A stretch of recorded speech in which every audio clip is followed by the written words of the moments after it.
राधे राधे, हरे कृष्णा। आपके अपने YouTube channel में फिर से एक बार स्वागत है। आइए इसी के साथ आज हम सुनेंगे श्री कृष्ण बने देवर। एक लड़की थी जो श्री कृष्ण की अनन्य भक्त थी। बचपन से ही वह श्री कृष्ण का भजन कीर्तन करती थी और श्री कृष्ण में ही लीन रहा करती थी। कुछ समय बाद उसका विवाह तय हुआ।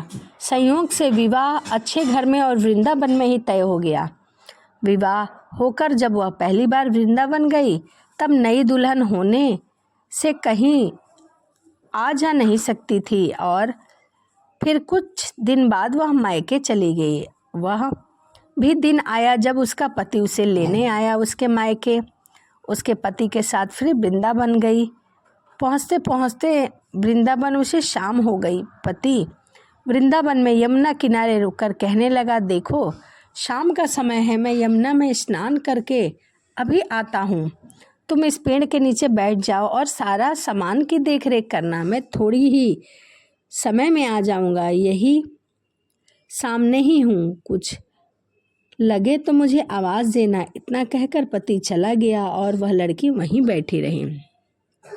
अब एक हाथ से लंबा घूंघट निकाल रखा था, क्योंकि गांव है, ससुराल है, और वहीं बैठी मन ही मन विचार करने लगी कि देखो ठाकुर जी की कितना कृपा है मुझ पे।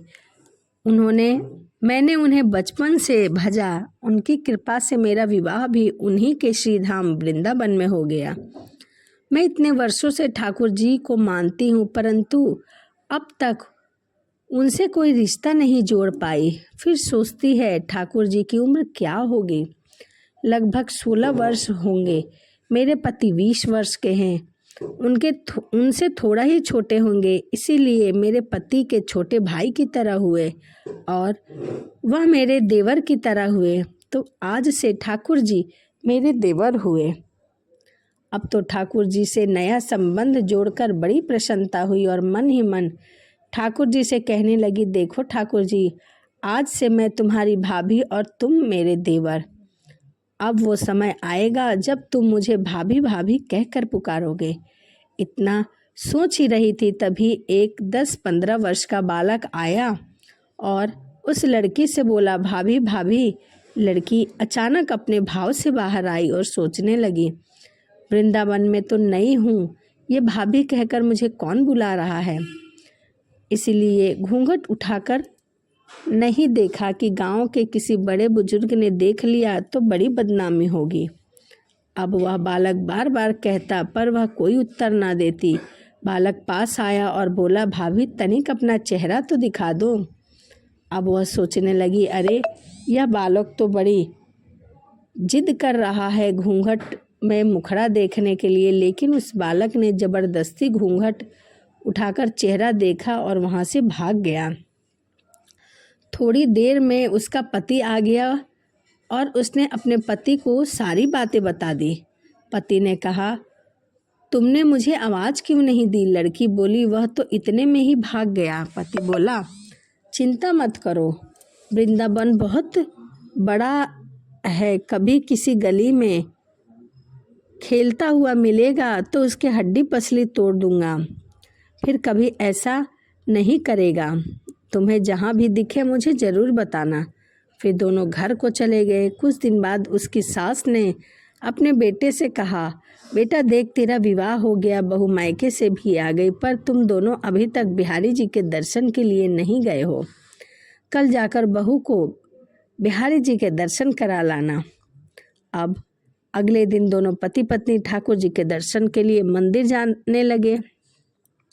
मंदिर में बहुत भीड़ था। लड़का कहने लगा, देखो तुम स्त्रियों के साथ आगे जाकर दर्शन करो, मैं भी आता हूँ।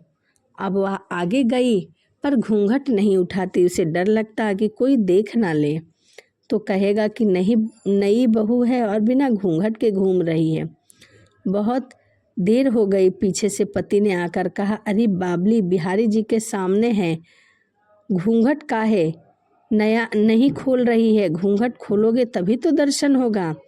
अब उसने अपना घूंघट हटाया और जो बाके बिहारी जी की ओर देखा तो बाके बिहारी जी की जगह वही बालक मुस्कुराता हुआ दिखाई दिया तो एकदम से चिल्लाने लगी, सुनिए, जल्दी आइए, जल्दी आइए। पति पीछे से भागा भागा आया और बोला, यह वही बालक है जो मुझे उस दिन भाभी भाभी कहकर भाग रहा था, मिल गया वह बालक। पति ने कहा, अभी उसे देखता हूँ, तो ठाकुर जी की तरफ इशारा कर दिया कि यह वही बालक है जो मेरा घूंघट उठा रहे थे। उसके पति ने जो देखा अवाक ही रह गए और बोला, तू धन्य हो, वास्तव में तुम्हारे हृदय में ठाकुर जी के प्रति सच्ची भावना है।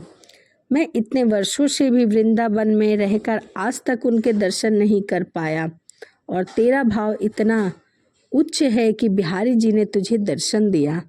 तो इस प्रकार उस कन्या को बिहारी जी ने दर्शन दिया और उस कन्या ने अपना रिश्ता बिहारी जी के साथ स्थापित किया। यदि आपको भी बिहारी जी के दर्शन पाने हैं तो आप भी उनसे कोई ना कोई रिश्ता ज़रूर बनाइए।